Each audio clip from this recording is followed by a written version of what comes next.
Hey, what's going on? I'm back with my third installment of the 1960s vinyls, my 33 LPs. Don't think I've told you guys this, but I do have tons of 45s, and they're not going to be in this. They're not going to be in this video. They're so unorganized. I have to go through. I'd spend days trying to figure out where all those are, and they're not in any order. So we're going to start with Johnny Cash. What a place to start!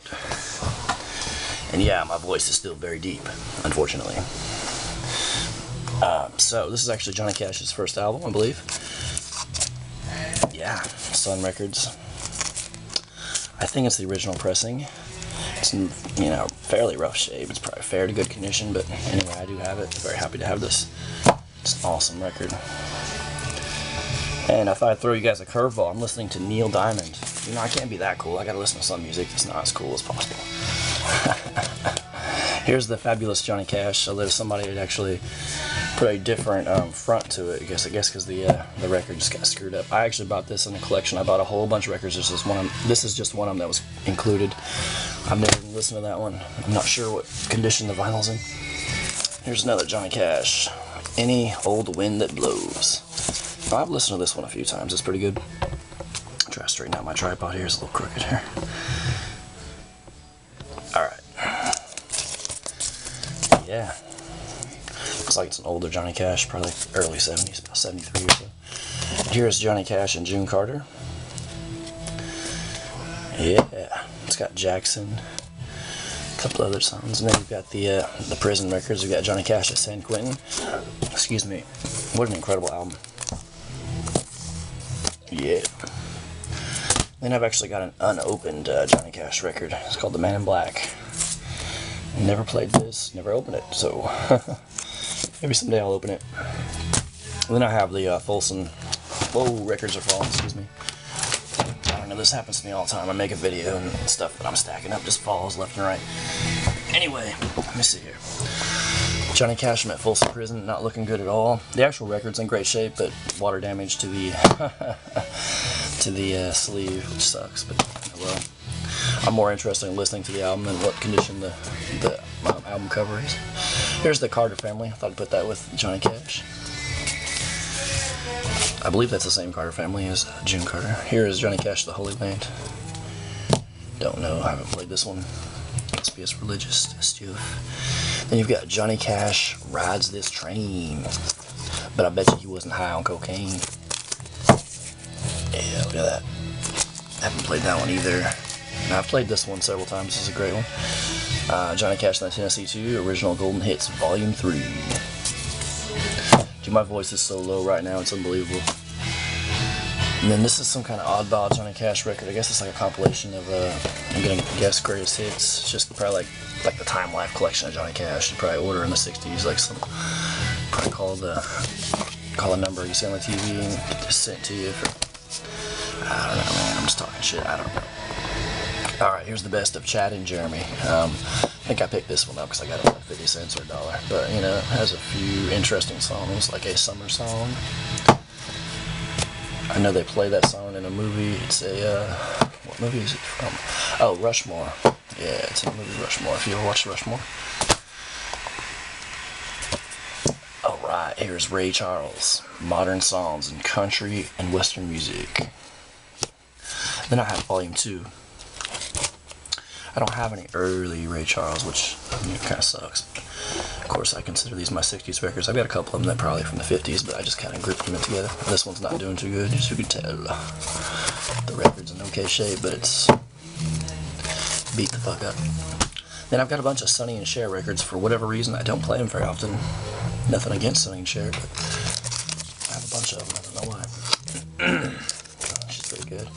Or they were pretty cool, I guess. For what it's worth. I think I got this one at Goodwill for like $1 a while back. I just thought it was psychedelic and I had to get it, directed by William Friedkin, the guy who did The Exorcist. I'm sure this movie probably really sucks, but couldn't tell you because I haven't seen it. There's another Cher record. She was pretty back in the day, wasn't she? You kind of forget that.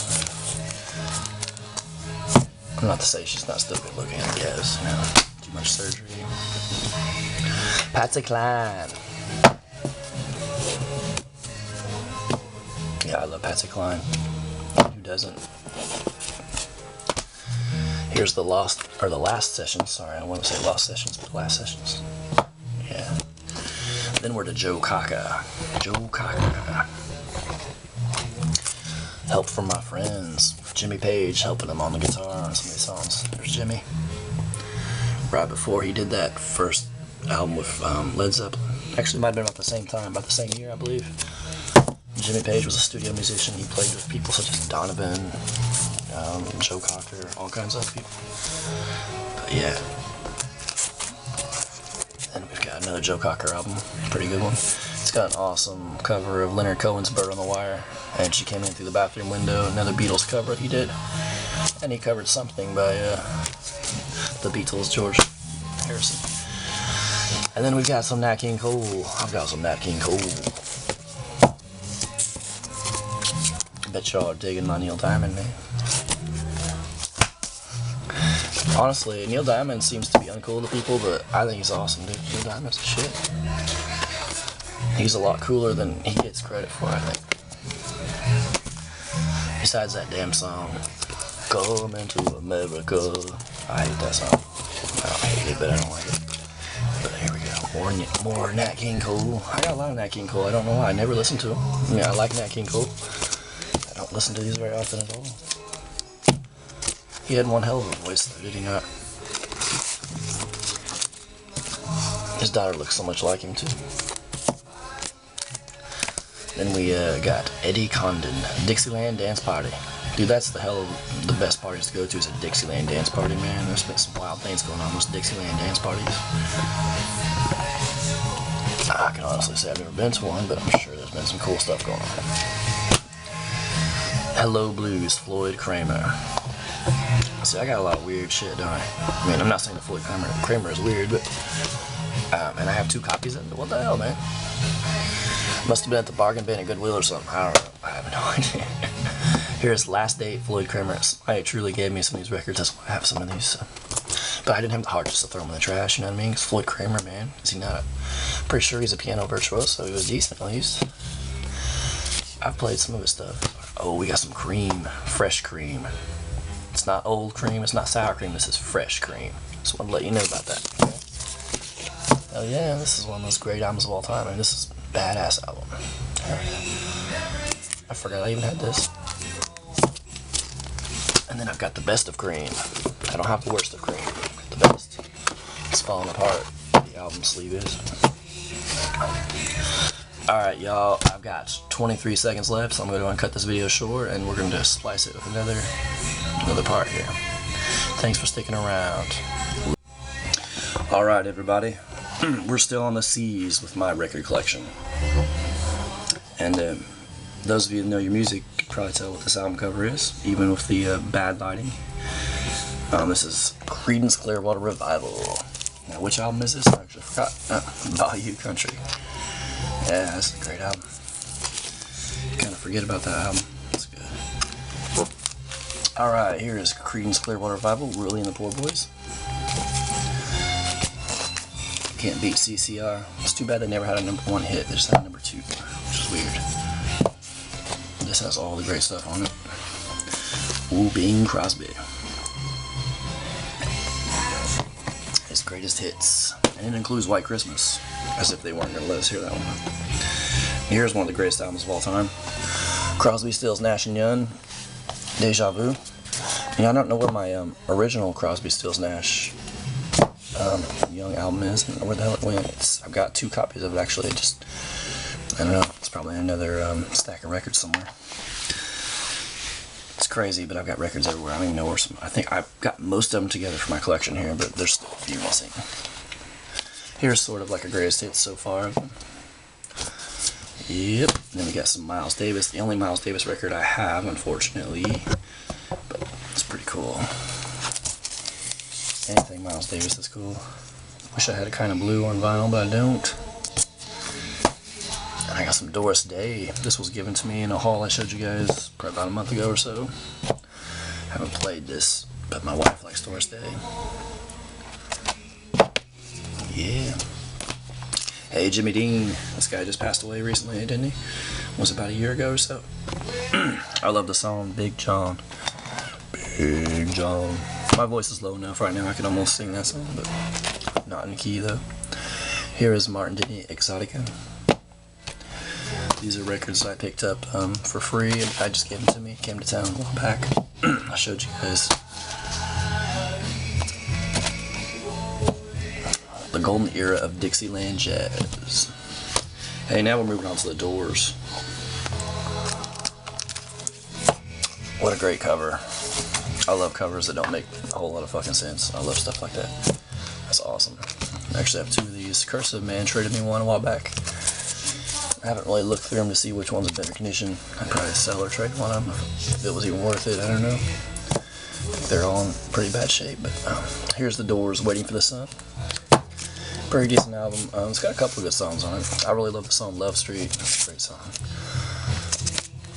Oh yeah. It's not the greatest album, and the song Parade's not that great either, but man, I wish I had LA Woman, and I wish I had their self-titled record, and Morrison Hotel. I don't have either of those, which sucks. So I've kind of got the shitty Doors records. I need to get the good ones, but I don't. It's my lacking collection here. Alright, we were at the Best of Donovan, and I love Donovan. He's a great songwriter, pretty good guitar player. I don't really like his harmonica though. Sometimes he'll play a song, his harmonica will be so overwhelming, like about bust your eardrums, but I do love it. Here's the real Donovan. He just wanted to make sure that you didn't think it was the fake Donovan. There's a great song there called Turquoise. If you ever heard that, it's a great song. Colors. Then Donovan's Greatest Hits. I know I have like multiple copies of this. I think at Goodwill one time they were like 50 cents or something. They had a big stack of them, and I was giving them out to people like, hey man, have you ever heard Donovan? Here's Donovan. And I still have a bunch of them.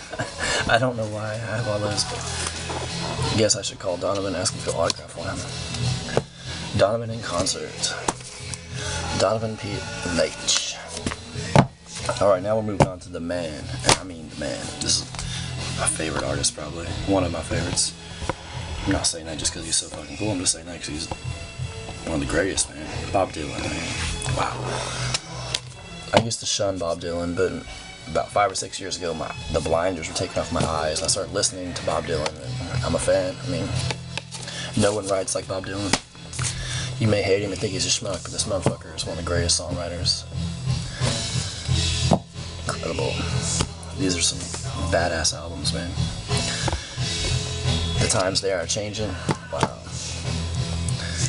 One of my biggest regrets is I do not have Blonde on Blonde. That sucks. I have to get that.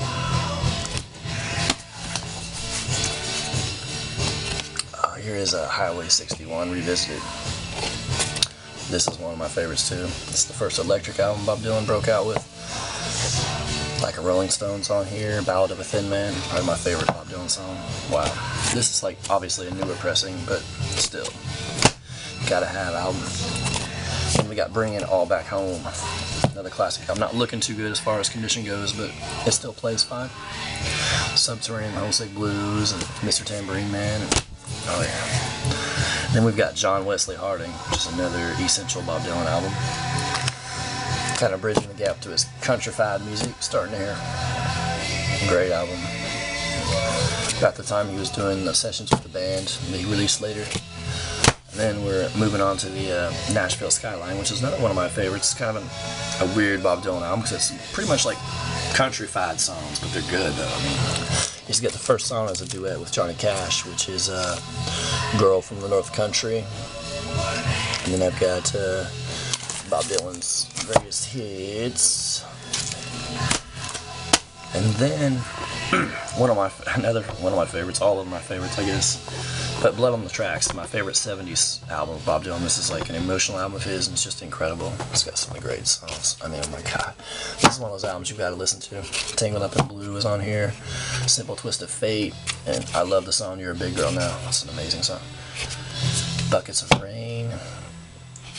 This album. Gotta get it. If you guys haven't heard this album, get Blood on the Tracks. But don't take my word for it. Alright, here's the original Dukes of Dixieland.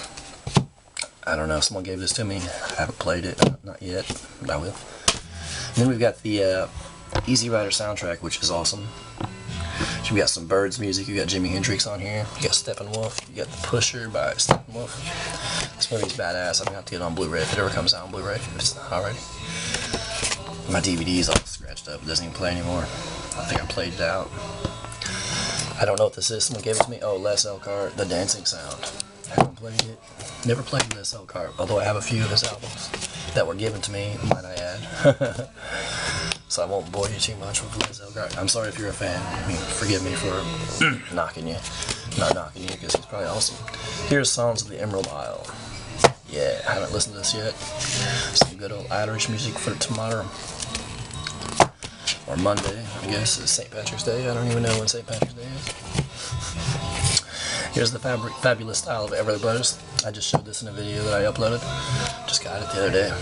And I've got the magical golden hits of the Everly Brothers. We've got the Duke Ellington Songbook from Ella Fitzgerald. Yeah. And then we've got A Taste of Honey, Pete Fountain. You got Licorice Stick, Pete Fountain. 2 albums that were given to me recently. Alright guys, I'm running out of time.